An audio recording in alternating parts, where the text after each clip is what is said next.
ओम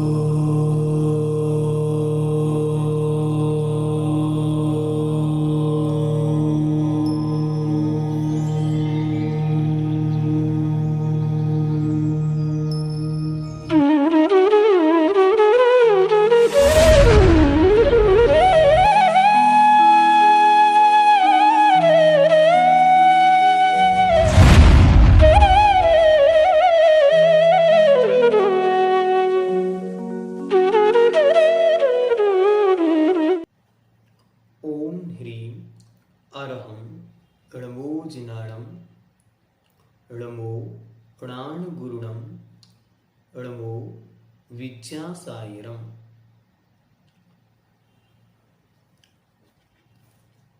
जीवकांड ग्रंथराज गाथा नंबर 11।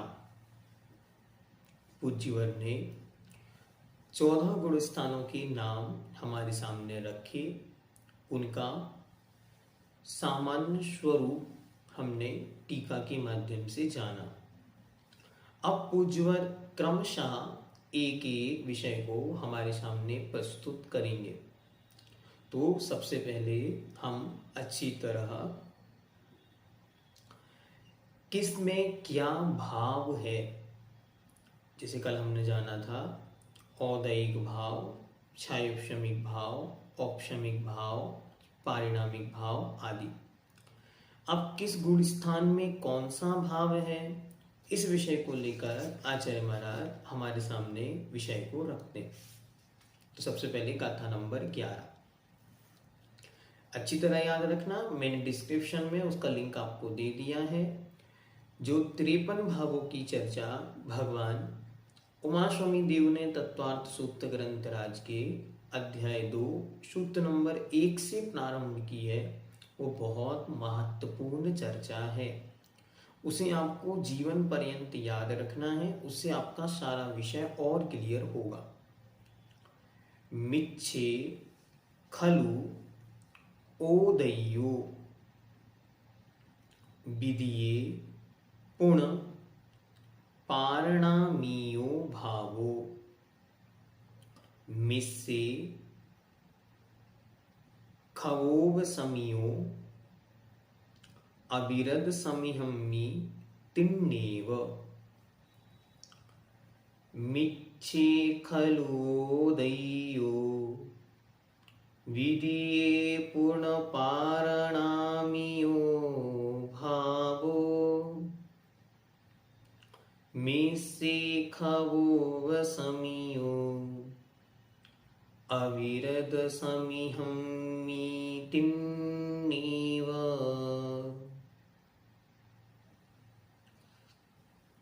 मिच्छे अर्थात मिथ्यात्व, मिथ्यात्व में, खलु निश्चित ही, ओदय्यो औदैहिक भाव हैं। आप पहले सूत्र का अर्थ, गाथा का अर्थ देखें, फिर उसका विस्तार अपन बाद में करेंगे। तो पहले कह रहे हैं मिच्छे अर्थात मिथ्यात्व नाम की गुण स्थान में खलु निश्चित ही। खलु अनेक अर्थ में आएगा, कहीं ही के अर्थ में भी आएगा, कहीं गाथा पूर्ति के अर्थ में भी आएगा, कहीं निश्चय के अर्थ में आएगा, कहीं नियत के अर्थ में आएगा, कहीं निश्चय नय के लिए भी आता है। इस ग्रंथ में तो यद्यपि निश्चय नय की चर्चा अलग से नहीं है, तो वैसे आपको इन अर्थों में खलु शब्द मिलेगा, वरना आप कंफ्यूज हो जाएंगे कि यहाँ खलु का मतलब क्या है। तो खलु का मतलब है निश्चित, निश्चय। ठीक है। तो मिच्छे अर्थात मिथ्यात्व गुण स्थान में, मिथ्यात्व में खलु निश्चित ही, ओदय्यो औदैहिक भाव हैं, औदैहिक भाव हैं। फिर क्या कहते हैं विदिये, विदिये मतलब दूसरे, विदिये मतलब दूसरे, पुण पुनः, पारिण, अच्छा पारी शब्द होना चाहिए, पारिणामियो भावो अर्थात पारिणामिक भाव हैं। उच्चारण में संभवतया पारणामियों बोला गया है, क्योंकि हमारी किताब में प्रिंटिंग मिस्टेक था। मूल गाथा में पारिणामियो ऐसा शब्द है, पारी, ठीक है। किताब में हो सकता है आपकी किताब में भी पारिणामियो लिखा हो, पर मूल में यहाँ पर पारिणामियो ऐसा शब्द है, ठीक है। तो अगर किताब में हो तो उसको सुधार लेना।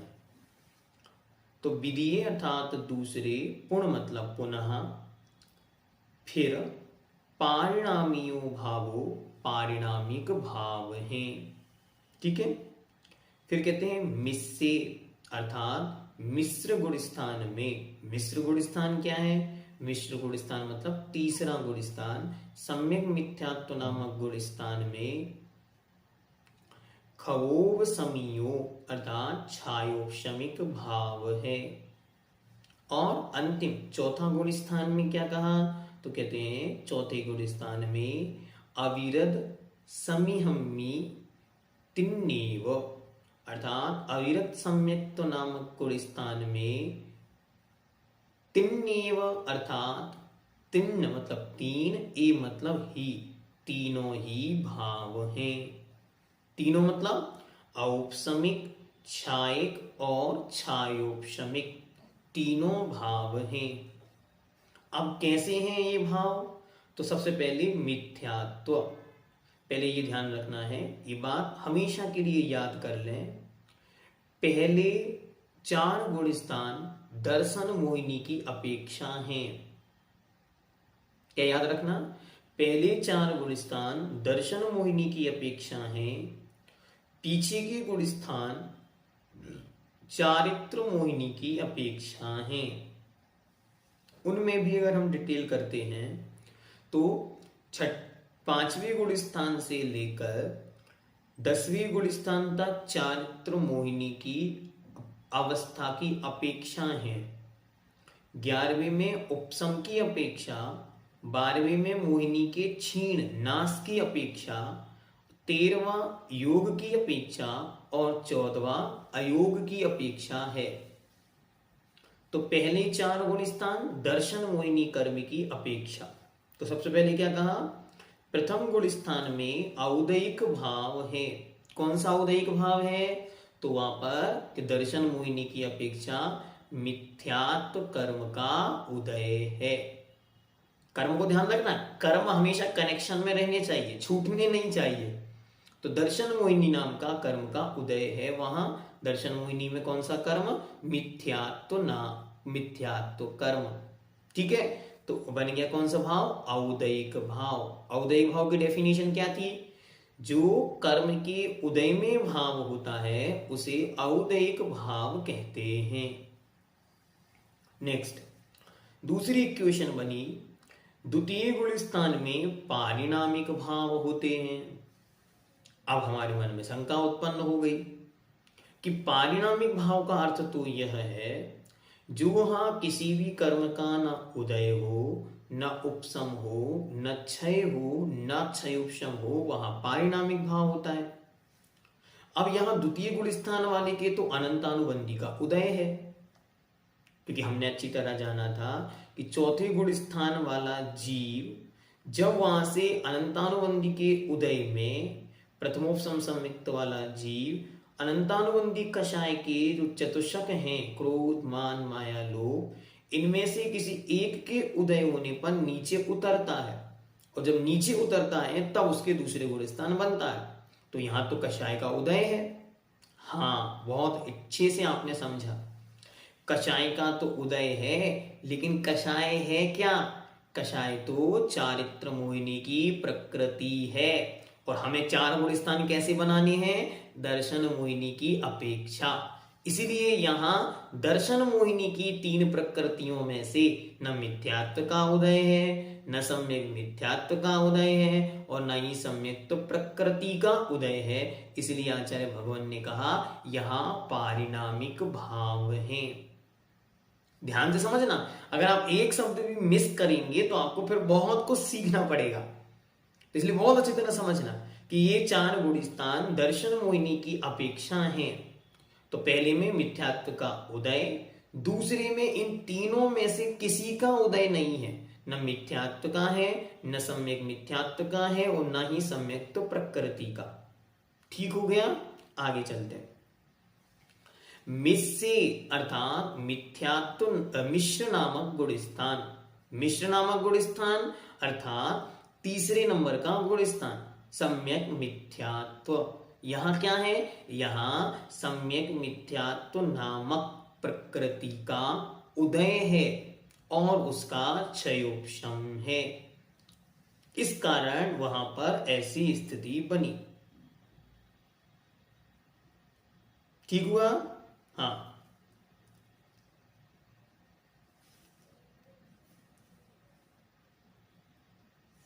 ये कौन सी प्रकृति है? सम्यक मिथ्यात्व नाम की प्रकृति, इसका उदय है, इसलिए छायोपशमिक भाव कहा। ठीक, अब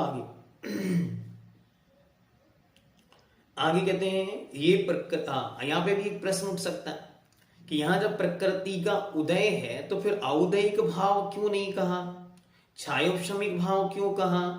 क्योंकि यह प्रकृति विशेष प्रकृति है, इसको बोलते हैं जात्यंतर प्रकृति। अभी इसका विस्तार आचार्य आगे करेंगे, इसीलिए।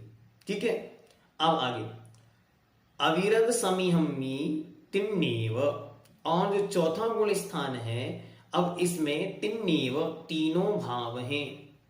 तीनों भाव कौन से हैं? तो यहां पर तीनों भाव कौन कौन से हैं? औपशमिक, छायोपशमिक और छायिक। अब ये तीनों कैसे बने, अच्छी तरह देखें। जब कोई जीव सातों प्रकृति मतलब अनंत अनुबंधी की चार, मिथ्या, सम्यक मिथ्या और सम्यक तो प्रकृति, इन सातों का उपसम करके चौथे गुण स्थान में आएगा, इनको दबा करके, तब तो उसका बनेगा औपशमिक भाव।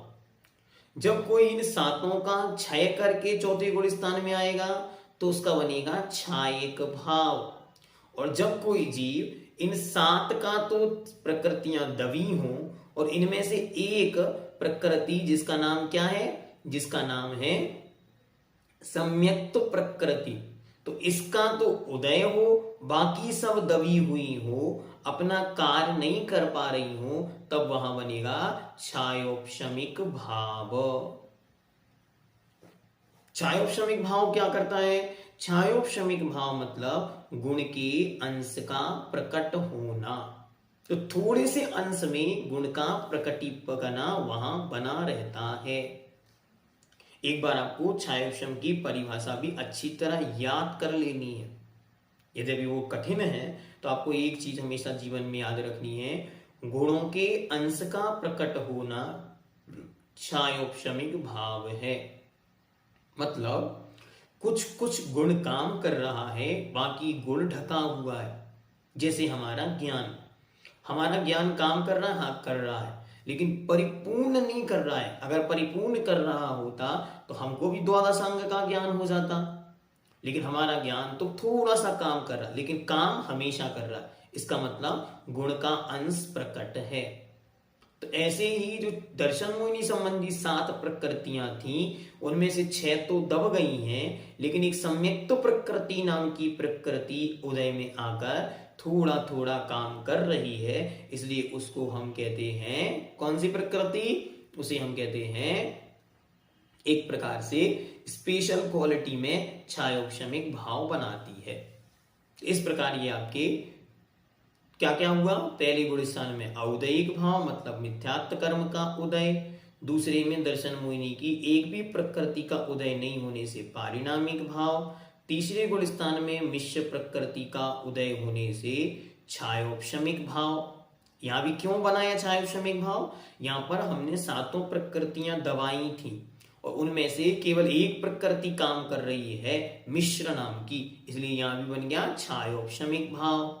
और अविरत सम्यक्त नाम की चौथे गुण स्थान में तीनों भाव होते, औपशमिक उपशम से, छायिक क्षय से और सम्यक्त प्रकृति के उदय से छायोपशमिक भाव बनता है। इस प्रकार यह है आपका गाथा नंबर 11 का सार यहां पर हुआ। एक पंक्ति यहां पर दी हुई है विशेषार्थ में, उसको देखते। छायोपशमिक भाव किसे कहते हैं? ये प्रश्न आपको बार बार कई बार पूछा जाएगा, तो आपको एक बार में इसको याद करने की कोशिश करना। कॉपी में लिख कर भी इसको याद कर सकते हैं। देखें, प्रतिपक्षी, प्रतिपक्षी मतलब अपोजिट साइड वाला, जो कर्म किसी शक्ति को ढक रहा है उसे कहते हैं प्रतिपक्षी। तो प्रतिपक्षी कर्म के सर्वघाती, सर्वघाती स्पर्धक, सर्वघाती किसे कहते हैं? जो सब कुछ घातने की शक्ति रखता है उसे सर्वघाती कहते हैं। मतलब ऐसा कर्म जो कर्म सब कुछ ढक ले, सब कुछ ढक लेता है उसे कहते हैं, क्या कहते हैं उसे? जो सब कुछ ढक लेता है उसे कहते हैं सर्वघाती। जैसे केवल ज्ञानावरण, अब केवल ज्ञानावरण कर्म का उदय में केवल ज्ञान पूरी तरह से ढक गया, कुछ भी दिखाई नहीं देता, तो इसलिए उसका नाम है सर्वघाती। स्पर्धक क्या होते हैं? स्पर्धक मतलब कर्म वर्गणाओं के समूह का नाम स्पर्धक है। ठीक है, तो क्या कहते हैं? प्रतिपक्षी कर्म के सर्वघाती स्पर्धकों की वर्तमान निषेक, निषेक मतलब क्या होते हैं? निषेक मतलब कर्म के समूह, निषेक के बिना फल दिए ही निर्जरा होने पर और उन्हीं के सर्वघाती स्पर्धकों के आगामी निषेकों का सदवस्था रूप उपशम, सदवस्था मतलब उसी अवस्था में, जिस अवस्था में वे थे उसी अवस्था में, उपशम मतलब रोकना, कुछ नहीं कर पाने, उपशम रहने पर एवं देशघाती स्पर्धकों का उदय होने पर जो आत्मा के परिणाम होते हैं उनको छायोपशमिक भाव कहते हैं। अच्छी तरह समझना, कोई जीव है मानो, उसको हम है मानो, और हमारे पास हमारा ज्ञानावरण कर्म है, उसमें मति ज्ञान, श्रुत ज्ञान, अवधि ज्ञान, मनपर्य ज्ञान और केवल ज्ञान। तो केवल ज्ञान क्या है? सर्वघाती, मतलब अगर इसके ऊपर आवरण पड़ जाए तो फिर कुछ दिखाई नहीं देता। लेकिन जो मति ज्ञान है, श्रुत ज्ञान है, ये छायोपशमिक ज्ञान है, इनमें क्या होता है? इनके ऊपर ये देशघाती हैं, ये पूरी तरह घातते नहीं है, ये इनके ऊपर आवरण होते हुए भी दिखाई देने की सामर्थ्य रहती है, उनको कहते हैं। तो जब ये काम करते हैं तब हम कहते हैं क्षयोपशम। आपने शब्द सुना होगा ना, आपके ज्ञान का क्षयोपशम बहुत अच्छा है, तो क्या कहना चाह रहे हैं? आपके ज्ञान की शक्ति बहुत अच्छी है। ये कौन सा कर्म है? देशघाती कर्म। सर्वघाती, देशघाती। सर्वघाती जिसने सब कुछ ढक लिया, जैसे केवल ज्ञानावरण, और देशघाती जिसने आंशिक रूप से ढका है, पूरा नहीं ढका। ठीक है, तो छायोपशमिक भाव की सामान्य डेफिनेशन आपको याद करनी है। क्या है? गुण के अंश का नाम, गुणों के अंश का प्रकट होना छायोपशमिक भाव है। और सैद्धांतिक डेफिनेशन क्या है? तो सैद्धांतिक डेफिनेशन है प्रतिपक्षी कर्म के, प्रतिपक्षी मतलब जो विरोध में खड़ा हुआ कर्म है, जैसे दर्शन मोहिनी कर्म किसके? सम्यक दर्शन के विरोध में खड़ा है, तो उसको बोलेंगे प्रतिपक्षी कर्म। प्रतिपक्षी कर्म के सर्वघाती स्पर्धक के वर्तमान निषेकों के बिना फल दिए ही निर्जरा होने पर विक्षय को प्राप्त हो गए, तो इसे बनेंगे अच्छाई। आप प्रश्न आ सकता है कि क्षयोपशम शब्द कैसे आया? तो वहां पे उन कर्मों का क्षय हो गया, और उन्हीं के सर्वघाती स्पर्धकों के आगामी निषेकों का सदवस्था रूप उपशम रहने पर, वे ही जो सदवस्थ और जो कर्म आगे पड़े हुए हैं उन्हें रोक दिया, अब वे कुछ कर नहीं सकते, तो इनका हो गया उपशम। तो शब्द बन गया क्षयोपशम, क्षय हो गया, उन्हीं का हो गया उपशम। कैसा उपशम हुआ? तो कहते हैं सदवस्था रूप उपशम, जिस अवस्था में वे पड़े थे उसी अवस्था में उनको रखते हैं, चेंजेबल नहीं है, वे परिवर्तनशील नहीं है उस समय, इसलिए उनको बोलते हैं सदवस्था रूप उपशम। और उसी समय देशघाती स्पर्धकों का उदय होने पर जो आत्मा के परिणाम होते हैं, और उसी समय जो देशघाती हैं वे काम करते हैं, वे निरंतर काम करते रहते हैं। ठीक है, जैसे यहां पर अपन इस केस में घटित करेंगे, तो यहां पर हम जैसे मिथ्यात्व है, दर्शन मिथ्यात्व है, सम्यक मिथ्यात्व और सम्यक्त प्रकृति है, तो मिथ्यात्व नाम की प्रकृति तो पूर्ण रूप से अड़ गई और उसने सम्यक्त को रंच मात्र भी प्रकट नहीं होने दिया, पूरी अड़ गई। उसी समय उसको तो दबा दिया, उसके कुछ निषेध झड़ गए और उसे दबा दिया। उसी समय सम्यक्त नाम की जो प्रकृति है वो काम कर रही है। तो सम्यक्त नाम की प्रकृति का काम करना और इसका दबाकर बैठ जाना, इसको बोलते हैं क्षयोपशम। समझ में आया? मिथ्यात्व नाम की प्रकृति सर्वघाती, उसने सब कुछ घात लिया, तो सम्यक्त का अंश भी नहीं। लेकिन सम्यक्त प्रकृति नाम की देशघाती प्रकृति ने कहा चिंता मत करो, हम हैं, और वो सामने आ गई। उसके सामने आते ही काम होना चालू हो गया। ठीक है? इस प्रकार पहले गुण स्थान में औदयिक भाव, दूसरे गुण स्थान में पारिणामिक भाव, तीसरे गुण स्थान में छायोपशमिक भाव और चौथे गुण स्थान में औपशमिक, छायोपशमिक और छायिक तीनों भाव होते हैं। ओम सिद्धम।